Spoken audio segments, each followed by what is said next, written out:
di jiwaku, ketenangan batinku ada dalam hadiratmu. Ku Shalom. Anak-anak sekarang dulu ingat nasi Tuhan aku Yesus aku Yohanes 3 ayat 16 tentang itu besar kasih Allah akan dunia ini sehingga Dia telah mengaruniakan anaknya Tuhan supaya setiap orang yang percaya kepada Dia binasa melainkan beroleh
tersungkurku di kakimu,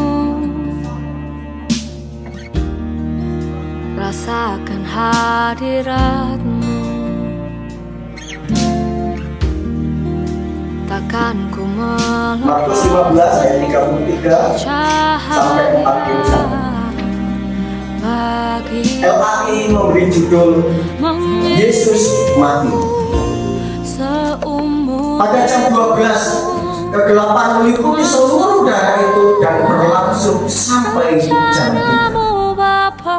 Pada jam 3 berserulah Yesus dengan suara nyaring, Eloi, Eloi, lama sabachthani, yang berarti Allahku, Allahku, mengapa engkau meninggalkan aku?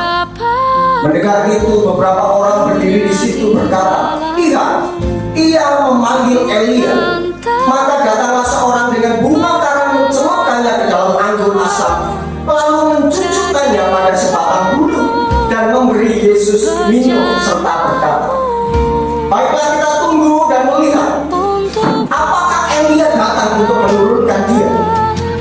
Lalu berserulah Yesus dengan suara nyaring dan menyerahkan nyawanya. Ketika itu tabir bait suci terbelah dua dari atas sampai ke bawah. Waktu kepala pasukannya berdiri berhadapan dengan dia, melihat matinya demikian, berkatalah ia, sungguh orang ini adalah anak Allah. Ada juga beberapa perempuan yang melihat dari jauh, di antaranya Maria Magdalena, Maria ibu Yakobus muda, dan Yoses serta Saul. Mereka semuanya telah mengikut Yesus dan melayaninya waktu ia di Galilea. Dan ada juga di situ banyak perempuan lain yang telah datang ke Yerusalem bersama kami. Bapak Ibu yang dikasihi oleh Tuhan, tema khotbah saya di Jumat Agung hari ini adalah Eloi, Eloi, lama sabachthani. Istilah atau kalimat Eloi, Eloi, lama sabachthani adalah seruan yang paling memilukan di dalam peristiwa salib.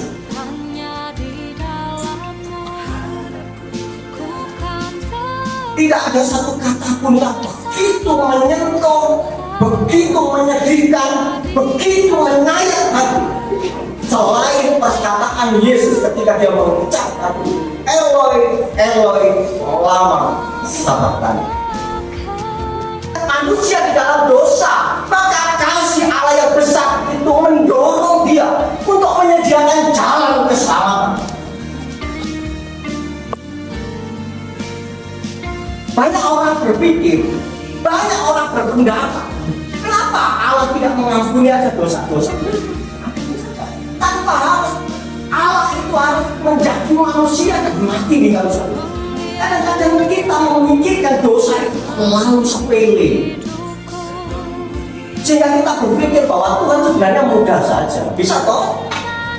Ia menghapus dosa tanpa harus mati di kayu salib. Tapi masalah dosa adalah masalah yang serius. Karena prinsip yang Tuhan tetapkan adalah upah dosa adalah maut.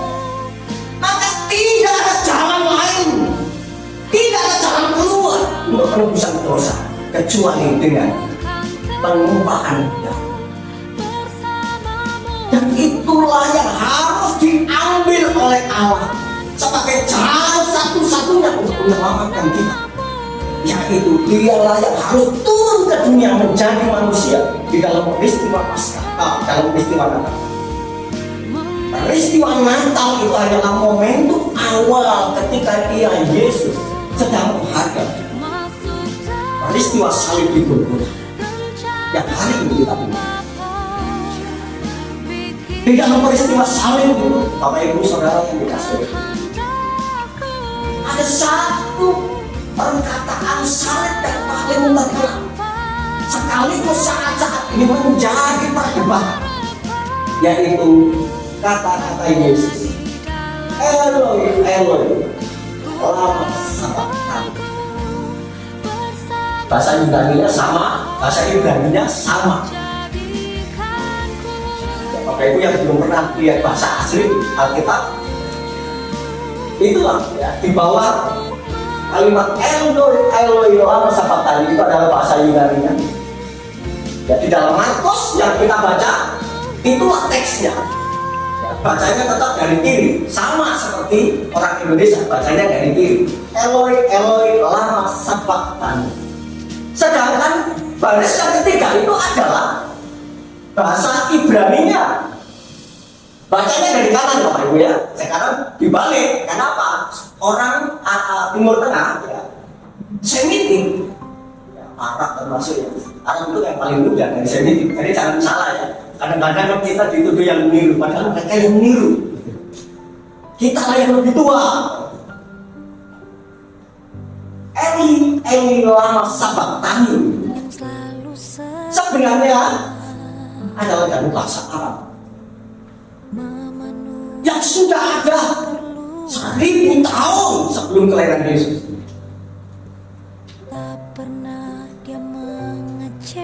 Apa makna dari kata Eloi, Eloi lama sabachthani?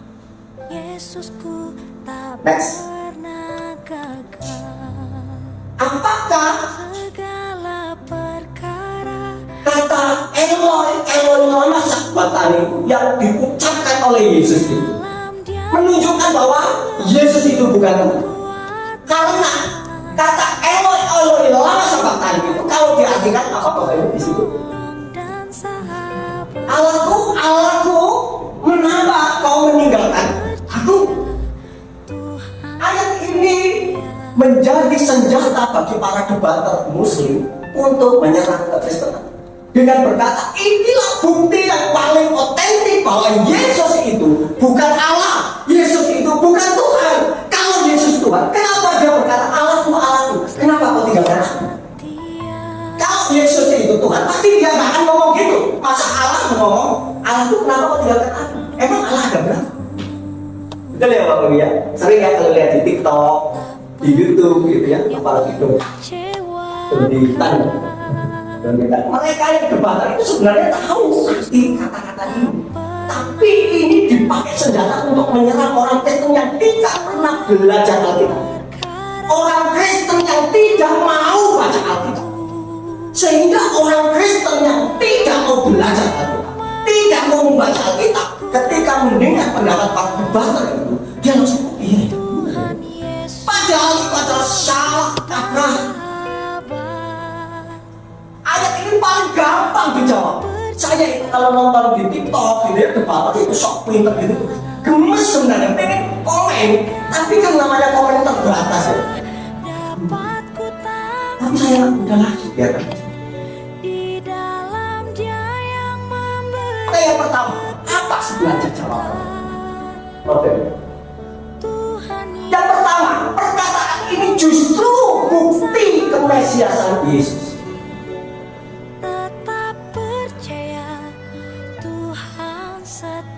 Bapak Ibu, kalau kita bicara tentang Yesus sebagai Mesias, ini bukan hal yang sepele. Mesias itu adalah janji dari Allah sendiri untuk penyelamatan umat.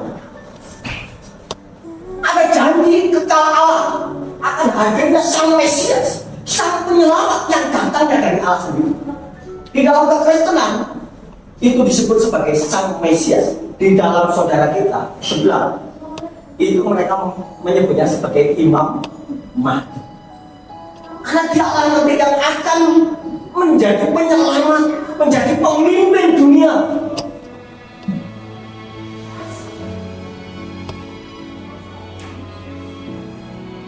Perkataan Yesus ini justru bukti bahwa Yesus adalah Mesias yang sesungguhnya. Yesus itu adalah Allah yang akan tampil menjadi penyelamat bagi umat. Silakan buka di dalam Mazmur pasal 22 ayat 2. Jadi Yesus berbicara Eloi Eloi lama sabachthani. Sebenarnya ini adalah Yesus mengutip Mazmur pasal 22 ayat 2. Allahku, Allahku, mengapa engkau meninggalkan aku? Mazmur pasal 22 ayat 2 itu teksnya saya kutip tadi di bagian yang ketiga. Sama itu, Eloi Eloi lama sabachthani dalam Mazmur pasal 22. Bapak Ibu, Mazmur 22 itu adalah Mazmur Mesianik. Mazmur Mesianik itu adalah Mazmur yang ditulis mengenai nubuatan akan kehadiran Mesias yang akan datang. Mazmur ini ditulis kira-kira 1000 tahun sebelum Yesus lahir. Orang Yahudi telah lupa tentang janji Mesianik itu, janji Allah terhadap bangsa pilihan Allah. Mereka lupa bahwa Allah pernah menjanjikan tentang Mesias, namun mereka keliru memahami tentang Mesias. Mereka berpikir bahwa Mesias yang akan datang adalah Ia yang akan datang sebagai Raja yang mulia, Dia yang gagah perkasa, tokoh politik yang akan membawa Israel menjadi bangsa superior. Mereka salah memahami. Tapi Yesus mengingatkan tentang itu. Yesus mengutip Mazmur pasal 22 dengan berkata, Eloi Eloi lama sabachthani. Yesus untuk ingin menunjukkan bahwa akulah Mesias itu, akulah yang telah dijanjikan 1000 tahun yang lalu. Kini aku telah datang dan mengendapi janji keselamatan. Akulah Mesias. Jadi Bapak Ibu, kata Eloi Eloi lama sabachthani itu sebenarnya adalah kalimat pengingat bagi orang Yahudi. Orang Yahudi diingatkan, ingat orang Yahudi, aku telah dinubuatkan 1000 tahun yang lalu oleh Daud. Mesias itu adalah aku yang telah mengerjakan keselamatan bagi kamu sekalian. Tapi Bapak Ibu, apakah respon yang diterima?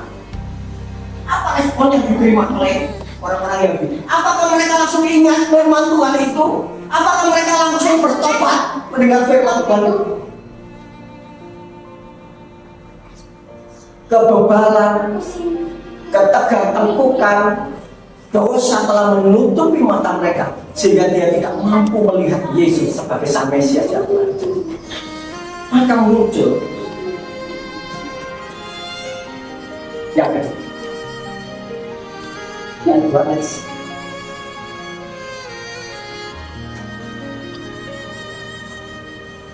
Yesus hadir sebagai Mesias, sang penyelamat bagi umat. Namun ia disalahpahami, disalah mengerti, meskipun ia dengan terang-terangan, dengan sangat jelas, dengan sangat gamblang menjelaskan bahwa akulah sang Mesias yang telah dijanjikan. Tapi lihatlah respon orang-orang Yahudi.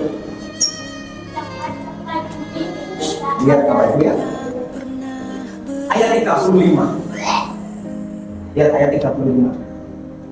Mendengar itu, beberapa orang berdiri di situ berkata, lihatlah, ia memanggil Eli. Lihat Bapak Ibu ya. Apakah mereka telah tuli? Apakah telinga mereka tidak mendengar apa yang dikatakan oleh Yesus? Sehingga dia menafsirkan perkataan Yesus itu dengan berkata, oh dia memanggil Elia. Dia meminta tolong kepada Elia. Karena dalam kepercayaan orang Yahudi, Bapak, Elia itu menempati posisi yang sangat-sangat istimewa. Nabi Elia itu menempati posisi yang sangat istimewa. Oleh sebab itu, di dalam peristiwa akhir zaman nanti ya, zaman antikristus itu, dalam Wahyu itu ada satu kepercayaan bahwa nanti pada masa tribulasi, pada masa antikristus, Allah akan mengirim 2 orang utusan untuk menobatkan orang Israel dari cengkraman antikristus. Nabi itu dipercayai, 1 adalah Elia, 2 adalah Yohanes. Elia representasi dari Nabi Peter, Yohanes adalah representasi dari Nabi Peter. Jadi Elia itu dianggap sebagai tokoh yang sangat istimewa, yang punya kuasa yang dahsyat.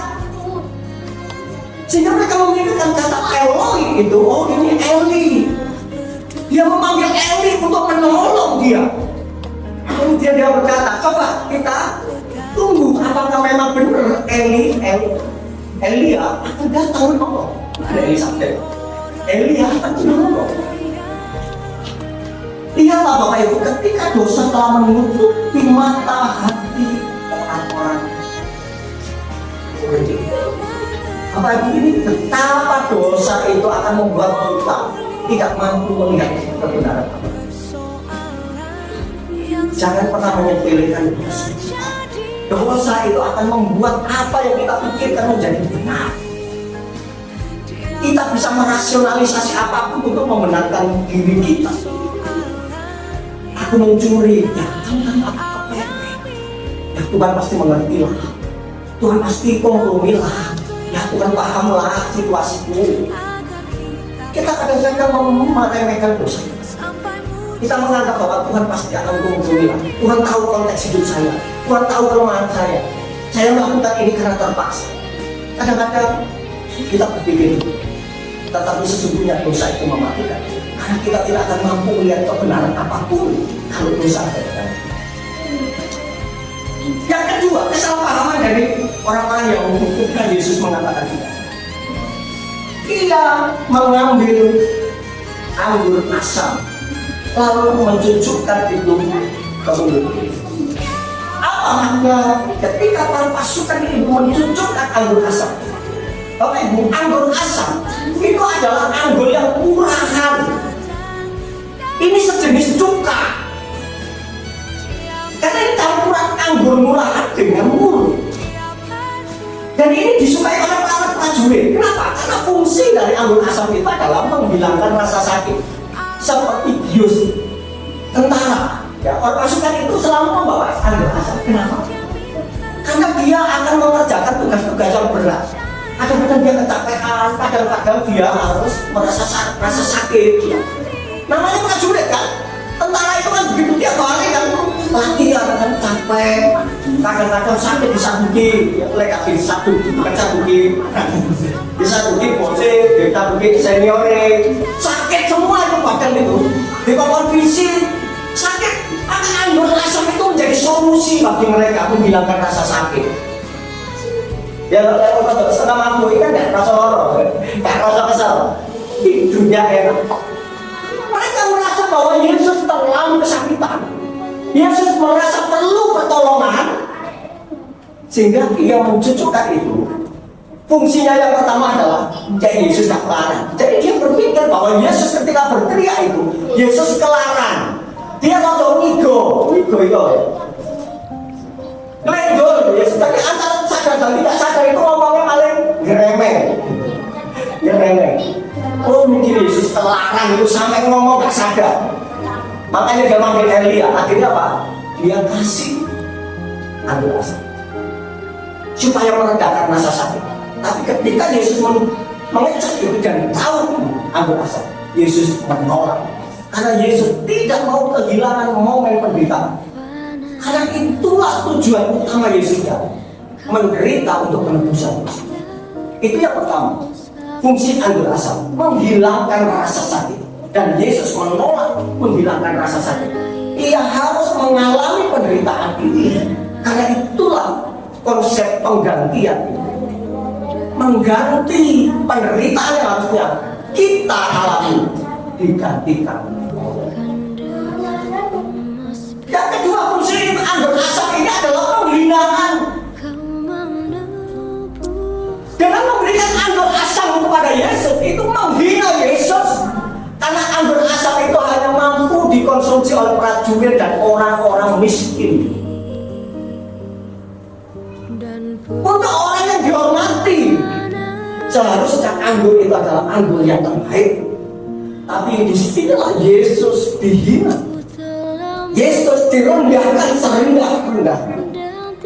Tidak punya nilai dalam pandangan. Kenapa mereka menolak Yesus sebagai Mesias? Karena dalam pandangan mereka Mesias tidak seperti itu. Inilah yang Yesus koreksi, Bapak Ibu. Pengharapan Mesianik yang diberikan oleh Allah kepada umat Israel itu bukan hanya penyelamatan yang sepele, bukan hanya menjadikan bangsa Israel bangsa yang besar saja. Itu hal yang kecil bagi Tuhan. Kalau mau membuat Israel menjadi bangsa besar, bangsa adidaya, itu kecil.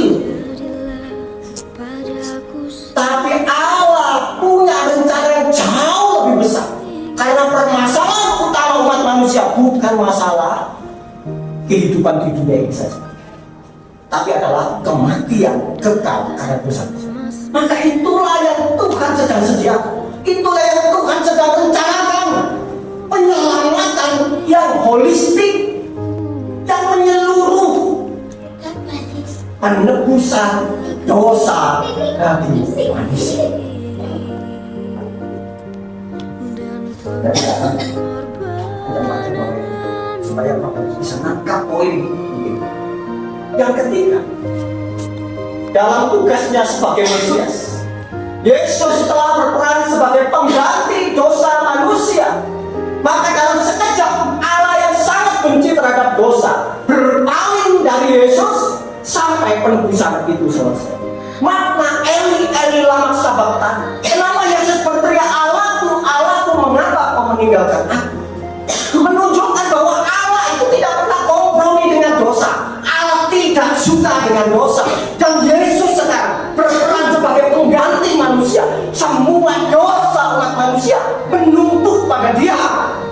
Bayangkan, tidak hanya dosa saya, tidak hanya dosa Bapak Ibu, tapi dosa semua umat manusia dalam sepanjang sejarah alam ini.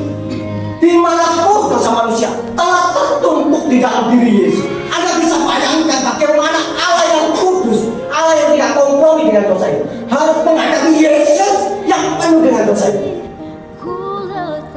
Maka dalam sekejap ketika Yesus berperan sebagai penebus, sebagai pengganti umatnya, Allah memalingkanmu.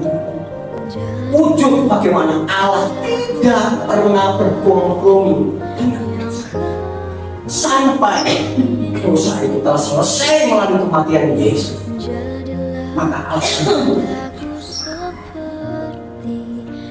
Bapak Ibu yang dikasih, hal yang terberat yang harus dilakukan oleh Allah. Tidak, dia harus berkompromi, bukan berkompromi, berhadapan dengan dosa. Maka dia tidak menyayangkan Yesus. Dia harus berpaling dari Yesus, anak yang dikasihi. Demi apa? Demi penyelamatan dosa. Gambarannya itu seperti ini, Bapak Ibu. Saya yakin Bapak Ibu sayang sama anak ya, semua. Saya yakin. Ada yang tidak sayang sama anak. Ada Bapak Ibu yang rela menyakiti anaknya. Ada yang Bapak Ibu rela anaknya menderita. Ada? Kita ada ya? Tapi ketika anak itu melakukan kesalahan yang fatal, apa yang Bapak Ibu lakukan? Apa yang Bapak Ibu lakukan? Memukul. Kenapa memukul? Sayang. Wujud dari sayang. Tapi apakah dalam hati Bapak Ibu dengan memukul itu puas? Senang? Memukul dengan senang hati? Pokoknya ya rasa itu senang. Atau dalam hati kita menangis sebenarnya. Sebenarnya saya tidak mau melakukan ini, tapi ini demi kebaikanmu nak. Saya sering kali dulu waktu kecil saya memukul Pak itu paling sering saya pukul. Karena bangganya luar biasa. Saya pukul, tapi setelah itu saya merenung dan menangis. Tuhan, kenapa saya harus sekejam ini melakukan? Tapi itu harus saya lakukan karena ini bentuk pendisiplinan bahwa saya tidak akan kompromi dengan kesalahan-kesalahan itu. Karena kesalahan itu kalau dibiarkan akan membentuk dia menjadi pribadi yang buruk. Maka saya harus menghajar dia meskipun hati nurani saya harus bertentangan. Ada gejolak, ada tangisan di dalam diri saya. Ketika tangan saya memukul pantatnya dia, sebenarnya rasa sakit itu ada di dalam hati saya. Seperti saya menyakiti diri sendiri, betul kan? Betul? Kalau Bapak Ibu memukul anaknya, bangga dan senang. Saya percayakan kasih saya Bapak. Tapi pukulan itu harus kita berikan sebagai wujud kita tidak pernah kompromi dengan kesalahan. Betul? Itulah yang Yesus sedang kerjakan. Allah sedang kerjakan. Bahwa Allah memalingkan mukanya dari Yesus untuk sementara sampai karya penebusan itu selesai. Bapak Ibu yang dikasih oleh Tuhan, apa nilai yang kita petik dari firman Tuhan? Allah tidak pernah kompromi dengan dosa. Allah tidak pernah memberi dispensasi apapun terhadap pelanggaran kita. Dosa adalah kekajian bagi kita. Yang kedua, kasih Allah tidak menghilangkan sama sekali kebenciannya terhadap dosa. Oleh sebab itu, kita yang hari ini telah merasakan karya penebusan yang telah dikerjakan oleh Yesus melalui peristiwa salib. Tidak selayaknya kita hidup di dalam kubangan dosa. Kita harus lepaskan dosa itu. Bukan untuk mencari keselamatan, tapi sebagai wujud kita, kesadaran kita bahwa karena dosaku masa lalu Yesus telah mati. Maka aku tidak mau lagi hidup dipenuhi dengan dosa. Karena Yesus dengan begitu berat menyelesaikan tanggungan. Marilah di dalam kehidupan kekristenan kita hari ini dan seterusnya kita terus berjuang menjaga kekudusan hidup. Sekali lagi, bukan untuk memperoleh keselamatan, tetapi sebagai buah keselamatan, sebagai wujud kesadaran kita akan karya keselamatan yang Yesus bawa. Saya mengajak Bapak Ibu untuk masuk dalam saat teduh, merenungkan hidup kita, introspeksi diri sebelum memasuki perjamuan kudus. Jika masih ada ganjalan-ganjalan di dalam diri, jika masih ada dosa-dosa, pelanggaran-pelanggaran yang masih senang kita kerjakan, dan masih kita nikmati di dalam hidup kita. Inilah momentum yang tepat untuk kita memohon ampun kepada Tuhan. Jika kita masih hidup di dalam kebiasaan-kebiasaan buruk, inilah momen yang tepat kita mengambil komitmen untuk meninggalkan semuanya. Tuhan, kami mau berhenti melakukan itu, dan aku mau hidup seturut dengan kehendak, karena kami tahu dan kami sadar keselamatan telah kau kerjakan dengan begitu dahsyat. Tidak selayaknya kami menyanyikan dengan baik. Setiap orang mengakui dosa-dosanya. Tiada yang tersembunyi di hadapan Tuhan. Orang lain tidak tahu akan dosa-dosa kita. Pasangan kita tidak tahu dosa-dosa kita. Hanya Bapak, Ibu, dan Saudara. Hanya Tuhan yang tahu. Mari kita lepaskan semua belenggu. Jangan sampai kita dibutakan oleh dosa kita, sehingga kita tidak mampu menangkap kebenaran-kebenaran yang kita telah siapkan. Haleluya. Marilah kita memasuki perjamuan ini dengan sikap hati yang benar,